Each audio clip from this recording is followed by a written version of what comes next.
Nous sommes donc avec l'apôtre Richard Fila-Sainteux de la mission évangélique L'œuvre de Dieu.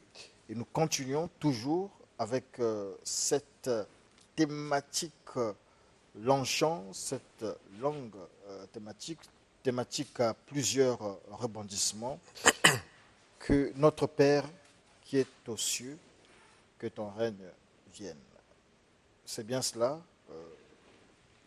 apôtre Richard Fila.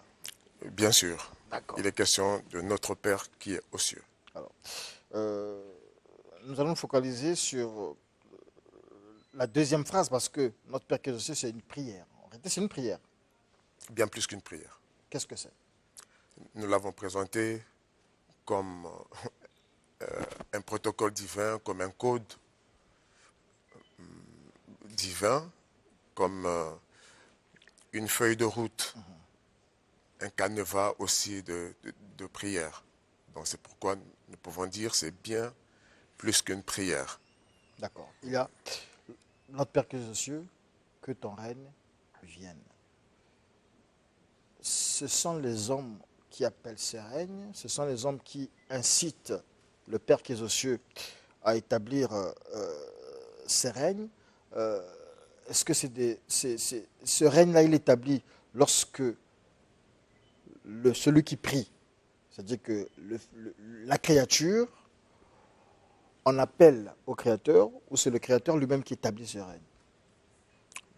Oui, il y a plusieurs domaines d'application et même d'implication de ce code. Il y a le royaume de Dieu, donc le règne de Christ que nous avons présenté ici comme christocratie, pour ne pas dire théocratie. Et ça s'établit d'abord dans les cœurs. Une fois établi dans les cœurs de plusieurs personnes, ça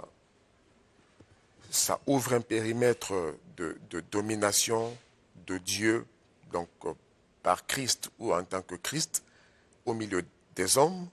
Et de là, il y a les valeurs, l'autorité, le pouvoir, les valeurs, la culture du ciel, donc la pensée, la vision de Dieu, et donc sa volonté qui s'ensuit, se manifestant sur la terre. Donc, lorsque on accepte Christ, et c'est en ce moment-là que son règne vienne. Et ce n'est pas en croyant de la tête, mais c'est en croyant C'est du quoi cœur. le règne de Dieu, le règne du Père? C'est lorsque on décide, on accepte de devenir sujet, disciple de Christ, ça veut dire, de marcher désormais selon les valeurs et sous l'autorité de Dieu maintenant. Donc en tant que Père, comme on a essayé de décoder dernièrement, il n'y a pas de royaume sans roi. Donc on doit reconnaître que ce Dieu qui a fait le ciel et la terre devienne notre roi. Et l'avantage que nous avons dans la nouvelle alliance, comme l'a annoncé Jésus, c'est que les sujets du royaume de Dieu ici sur terre sont des fils et non seulement des créatures. Expliquer cela, pourquoi ce canevas de prière, ce code commence par notre Père. Parce que Dieu a établi que les sujets du royaume de Dieu, les citoyens du royaume de Dieu sur la terre, ne soient pas simplement comme des serviteurs dans l'Ancien Testament, mais c'est une alliance de cœur, c'est une alliance filiale. Donc c'est pourquoi nous avons dit que c'est un code de nationalité. Le règne de Dieu, le règne du Père, c'est dans les cieux seulement ou sur la terre aussi? C'est pourquoi autant Jean-Baptiste, Jésus que les apôtres, ils ont prêché le royaume de Dieu est venu sur la terre. Répentez-vous parce que le règne ou le royaume des cieux ou de Dieu, ça veut dire que Dieu est dans les cieux, il est élevé. Donc son royaume, sa domination est venu sur la terre. Pour bien comprendre le règne, il faut mettre à côté ou remplacer aussi par domination. À côté de la domination, vous pouvez parler d'occupation. Lorsque on domine, donc on occupe, tel que dans la Bible, quand Jésus est né, à l'époque des apôtres et tout ça, lorsqu'on écrit les Écritures, ils étaient tous sous la domination romaine. Donc Rome était un empire qui avait conquis tout ce territoire jusqu'en Judée partout. Et Israël n'avait plus d'État, plus de nation organisée. Donc ils étaient soumis à la puissance de Rome. Donc ils étaient sous domination romaine. Donc c'est Rome qui était la plus grande puissance politique, etc. dans le monde. Donc lorsqu'on parle de domination, c'est occupation. Nous devons être sous occupation christique ou sous occupation céleste ou sous occupation divine. Donc Dieu doit occuper nos pensées, nos cœurs, en quelque sorte, il doit nous posséder. Et nous devons être dépossédés du règne et de la domination satanique, les antivaleurs, les mauvais esprits, la médiocrité, la malédiction. Donc tout ce qui occupe nos pensées, nos affaires, nos vies, nos désirs. Les gens ne savent pas qu'ils sont sous occupation démoniaque.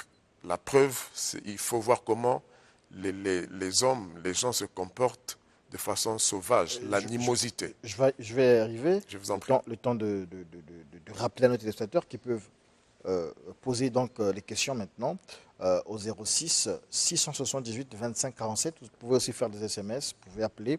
L'apôtre répondra à vos questions. Vous parlez d'occupation, vous parlez de règne, mais nous sommes au règne du diable. C'est écrit dans la Bible.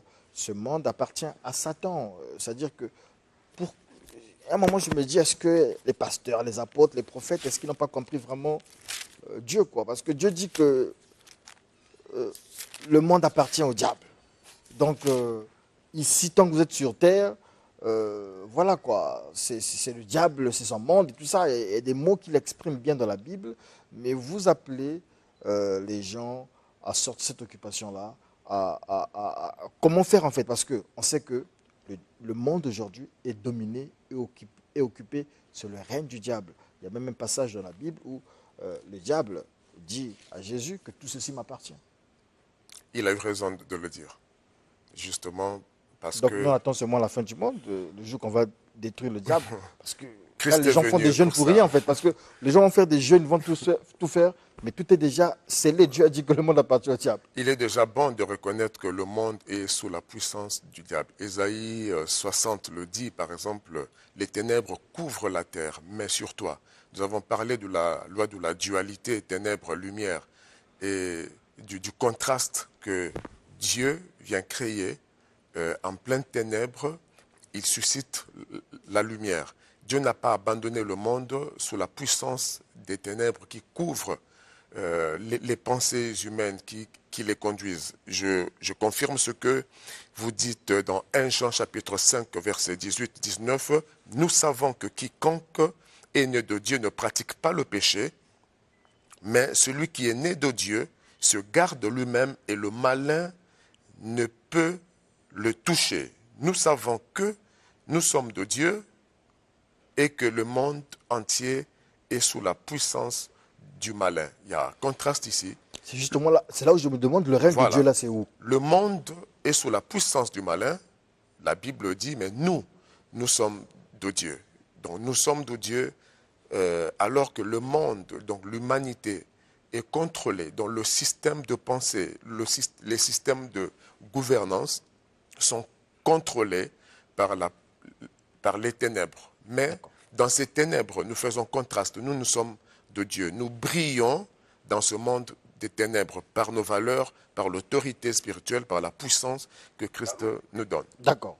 On va prendre cet appel. Bonjour monsieur, l'apôtre Richard Filasainte vous écoute. Votre question. Oui, bonjour, je suis monsieur Teddy Bouanga, j'appelle de Pointe-Noire. Oui.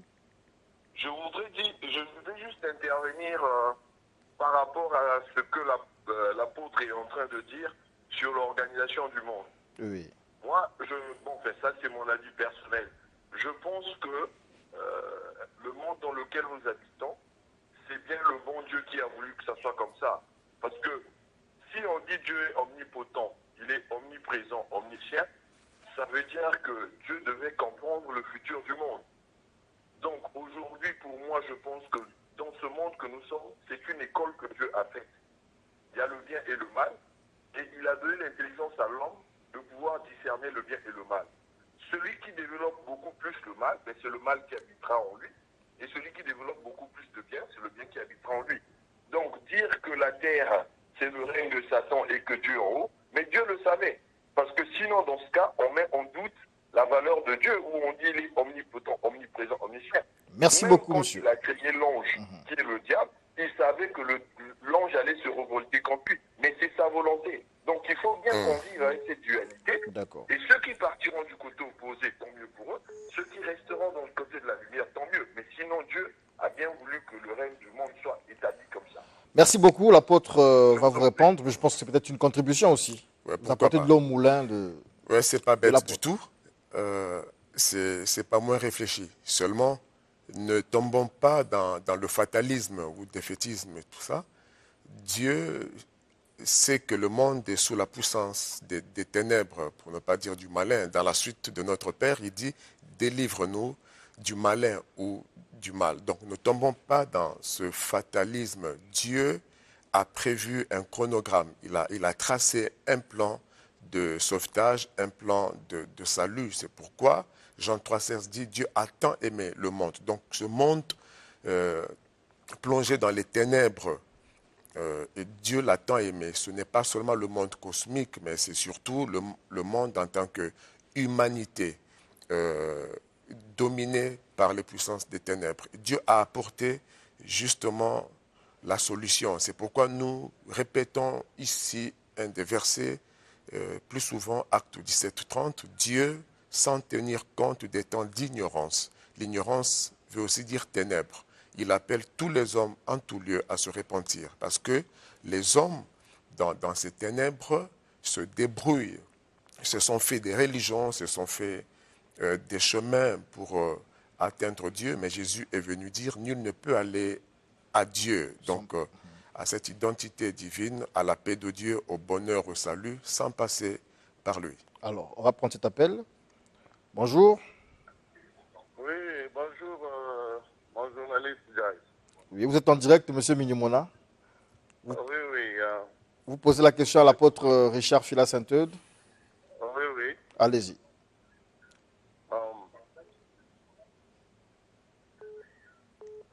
Monsieur le philosophe, on y va. L'apôtre vous écoute. Ok, merci beaucoup. Je voudrais en fait demander à l'apôtre de circonscrire. Ah oui, ça va,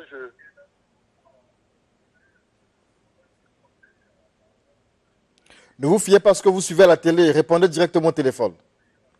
merci. Donc, je disais que je demande à l'apôtre de circonscrire d'abord la prière là, parce que quand Jésus-Christ insinue cette prière, il y avait un esprit qui avait d'abord précédé. Il voulait corriger quelque chose qui se passait d'habitude chez les pharisiens, les sadducéens. Et donc, Jésus maintenant voulait montrer aux gens comment faire leur prière. Donc, quand il va directement sur le paramètre où le monde est dominé par le diable et nous avons besoin de ce règne, oui, effectivement c'est ça, mais il doit d'abord commencer par circonscrire la réalité de cette prière-là. Pourquoi Jésus l'avait initiée. Bon, d'accord. Merci beaucoup, monsieur Justin Minimona. Mais je pense que, je l'ai dit d'entrée de jeu, la thématique a eu beaucoup de rebondissements. Et donc, nous sommes peut-être au 8e ou 9e numéro. Je pense que c'est des questions qui avaient déjà été évoquées, mais l'apôtre peut toujours compléter quelque chose. Je prends ça comme une contribution. Justement, il y a le contexte du texte. le contexte ici, littéral ou historique, place Jésus dans une configuration où il voit l'hypocrisie des religieux. Il prie, donc vous commencez à partir du verset 1. Justement, vous voyez, il s'en prend aux hypocrites qu'il prie, comme il a dit ailleurs, ce peuple m'honore des lèvres, mais son cœur est éloigné. C'est pourquoi il propose ce protocole sacerdotal. Comment s'approcher de Dieu, comment prier, etc. Dans le contexte, justement, il a raison d'apporter cette contribution. Il y a un contexte bien précis dans lequel Jésus vient établir l'ordre, comment et qui peut prier. Il y a une relation de cœur à cœur, il faut être fils, il faut prier sincèrement. Voilà, c'est pourquoi nous sommes en train de développer ce code. D'accord, ok. Je peux lire un message ici, il est anonyme. Il dit bonjour sur 210, Dieu est Satan, c'est leur deal. Comment Dieu ne peut pas tuer Satan? Satan est en train de manipuler les enfants de Dieu. Bon, voilà, ça c'est un Bon, message Dieu c'est un ordre, on ne cesse de le rappeler. c'est un metteur en scène, Dieu. Bon, bref, on va prendre cet appel. Voilà, si on veut, j'aime bien. Bonjour. Oui, Studio 210, en direct, l'apôtre Richard Fila Saint-Eude vous écoute. Oui, Vous pouvez poser votre question, monsieur, allez-y. voilà, je reste ici, hein. Allez-y. Oui, oui.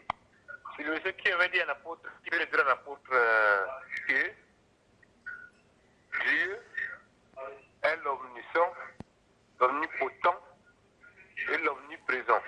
Donc, à mon avis, je dirais ceci, que Dieu savait que le monde devait être tel qu'il est comme ça. Donc, tout ce qu'il est en train de dire là, il n'y a même pas de sens. Donc, peut Dieu connaît le futur de quelqu'un. Bon, comment peut-on, quelqu'un qui connaît le futur de quelqu'un, dire non, j'ai envoyé quelqu'un là pour... non, il n'y a pas de sens. Hein? Tout ce qui se passe aussi, ça a été tracé comme ça. C'est ça la nature. D'accord. Merci beaucoup pour cette contribution. Hein? Ça, c'est comme ça. Tout ce qui est en train de faire, même si c'est ça. Attends, je suis là. Oh Dieu, non. Dans la nature, il n'y a que deux choses. Le mal et le bien. Donc, quand l'apôtre est en train de raconter tout ça, Jésus, cela, ça a le sens. Ok, merci beaucoup. Il va réagir. Tout ça, c'est une sorte de futilité. Donc les choses doivent rester telles. Dieu, voilà, comme Dieu les a créées. Dieu les a qualifiés, c'est comme ça là. Donc, D'accord. tout ce que les apôtres sont en train de raconter là, même les prophètes, Ça va rien changer. tout ça là, ils sont toujours de contourner de gauche à droite. Il n'y a pas de sens. Merci beaucoup, monsieur. Le nom c'est... Comme ça que Dieu a tablé des choses, c'est comme ça là. Co- Donc, Vous appelez d'où? Vous appelez de Point-Noir de Brazzaville? rien. Vous appelez de Brazzaville de Point-Noir? Peu importe les prières. Rien ne pourra changer. Bien, Merci beaucoup. écoutez, Merci. Alors, on va prendre cet autre appel rapidement. Bonjour. Bonjour, Studio 210, l'apôtre Richard Fila vous écoute. Allô? L'apôtre vous écoute. Bonjour, monsieur. Oui, bonjour. Vous pouvez répondre, vous pouvez poser votre question. En fait, je voudrais poser une question à l'apôtre. Allez-y. En fait,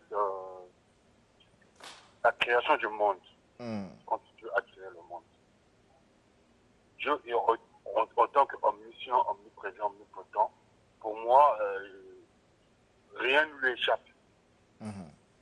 Oui. En fait, il y a un verset biblique que je ne me rappelle plus trop, là où, comment est-ce qu'on appelle Bon, recherchez le verset et puis vous... Jacob, oui. quand Jacob est tombé malade. Quand Jacob est tombé malade. Oui, qu'est-ce qu'il a fait? Jacob ou Job? Job plutôt. Oui. Merci. Quand Job est tombé malade, Satan est allé voir Dieu, causer avec Dieu. Dieu lui a permis de tout faire. Donc c'est leur deal, quoi. Non, pour moi, entre-temps, lui c'est le mal, lui c'est Dieu. Ils sont en train de comploter pour que quelqu'un tombe malade. L'apôtre va vous répondre. Apôtre, les gens reviennent sur cette question-là. Ouais, Essaie de donner des Dieu- réponses. C'est monsieur Amis qui a fait la renseignement en matière. Donc, Makelekele. Merci, là-bas, on vous salue. Mbote Zeno, à Makelekele. Merci. La Bible dit que tout ce qui a été écrit, dans Romains 15, 4, tout ce qui a été écrit l'a été pour notre instruction. Il y a des choses que Dieu a permises pour enseigner plus tard des générations à venir. Il a voulu montrer, dégager les qualités qui étaient en Job. La Bible dit que les souffrances présentes que vous endurez ne seront se comparer à la gloire à venir. Donc Dieu a une pédagogie, il sait comment il prépare l'humanité à une gloire, à sa révélation. Donc Dieu a un calendrier, il a un cahier de charges, il sait ce qu'il fait en son temps, il est le maître de l'histoire. Il dit, je mets devant vous le bien et le mal, je mets devant toi le bien et le mal, la malédiction et la bénédiction, choisis le bien. Et Dieu veut aussi que l'homme jouisse de la conscience. C'est une grâce d'avoir la conscience, l'intelligence, le libre arbitre. Dieu a voulu créer l'homme comme cela. Est-ce que ce n'est pas ça le problème? J'en parlais avec le pasteur Anjaluna. C'est-à-dire que Dieu, dans les animaux, il a fait de sorte qu'ils soient unisson, je ne sais pas si ça peut se dire comme ça, donc ils n'ont qu'une seule pensée. C'est-à-dire que quand ils ont faim, ils doivent manger, ils doivent dormir, ils doivent... Voilà. C'est aussi là la différence avec l'homme. Pourquoi Dieu a compliqué la vie de l'homme? Il a compliqué la vie de l'homme. Alors, soit Dieu n'existe pas, soit... voilà, on ne comprend pas. Dans toute chose, il a voulu tout le temps révéler certaines qualités, ce qu'il est, ce qu'il a, etc. Donc, dans la pédagogie divine est un mystère. Nous nous contenterons de ce qu'il nous est révélé comme sa volonté. Si tu connais tout Dieu, il n'est plus Dieu. Donc, il faut admettre qu'il est souverain. Il a dit le royaume de Dieu appartient à ceux qui le croient comme des enfants, qui posent des questions utiles comme certains le font. Et la réponse est dans sa parole par ceux qui ont l'Esprit de Dieu pour répondre à ces questions. On n'a pas la prétention de connaître toute la science divine. Par la grâce de Dieu, nous répondons selon qu'il nous donne de le faire. On ne peut pas comprendre entièrement Dieu, sinon il cesserait de l'être. Alors, j'ajoute, monsieur l'apôtre, Dieu c'est toi et moi, Satan c'est toi et moi, donc Dieu c'est la partie positive et Satan c'est la partie négative. Il nous reste 3 minutes, on me signale, donc on va prendre ce dernier appel. Ah, il n'y a plus d'appel, ils se sont fatigués, ils sont beaucoup appelés. Voilà, bon, il y a celui qui appelle, on le prend rapidement. Bonjour. Bonjour. Allô, bonjour. Oui, Studio 210, l'apôtre Richard Fila vous écoute. Vous n'avez que 2 secondes pour poser une question, il va répondre. D'accord. En fait, je ne voudrais pas poser la question. Oui, c'est M. Ndebolo. Je ne voudrais pas... Ok, donc, je ne posais pas la question, mais je voulais juste préciser un peu à ceux qui appellent, qui parlent tout le temps de l'omniscience et de l'omnipotence de Dieu. En fait, Dieu est omnipotent et omniprésent dans la personne qui croit en lui. Donc, lorsque vous croyez en Dieu, Dieu se fait omnipotent en vous. Et lorsque vous venez le signifier que le cœur de l'homme, non, lorsque Dieu a créé la terre, ça n'a pas été ainsi. C'est lorsque l'homme est tombé dans le péché que le monde est devenu ainsi. Le diable a eu la possession du monde lorsque Adam est tombé. Et voilà même pourquoi lorsque le serpent tente Jésus, il lui dit, si tu m'adores, je te donne tout cela. D'accord. Donc cela prouve que c'est lui, le diable même, qui a la domination. Or, lorsque le chrétien croit et qu'il demande le règne, il veut que Dieu puisse venir dominer en lui et que le monde ne domine pas sur lui. Merci beaucoup. Donc, je donne raison à l'apôtre. D'accord. Merci beaucoup de donner raison à l'apôtre. Vous avez dépassé largement, très largement les 2 secondes. Non, c'était utile son Voilà. intervention. Et donc, et même l'apôtre est content. Sur ça, ça sera son mot de fin. Ouais, c'est l'apôtre. Il est justement de laisser le règne à Dieu et dans ce temps de la fin, dans ce temps présent, c'est par Christ que ton règne vienne, c'est cette deuxième partie de cette feuille de route, de cette prière aussi, que ton règne vienne. On va remarquer ici, si on prend ça comme modèle de prière aussi, c'est divisé en deux parties. Voilà, donc on va prendre, on va lire ce message. Nous sommes à la fin, apôtre Richard Fila Sainte-Eude. C'est des messages qui reviennent, ils disent tous presque la même chose. Dieu est créateur et tout a été programmé par Dieu. Et pour mettre la forme, il fallait que le monde puisse prendre des états. Ça, je lis comme c'est écrit. Satan et Dieu, femme et homme, oui et non. Soyons réalistes. Apôtre, rappel de contact. Nous avons déjà appelé ça la loi de la dualité. Et que dans cette dualité, Dieu dégage la loi de la lumière. Jésus a dit, je suis la lumière. Dieu ne veut pas que le monde reste dans les ténèbres. Nous poursuivrons cela dimanche prochain. Acceptez que nous nous arrêtions ici. Nous continuons hors émission à répondre à vos questions au 06 903 51 14. Que Dieu vous bénisse.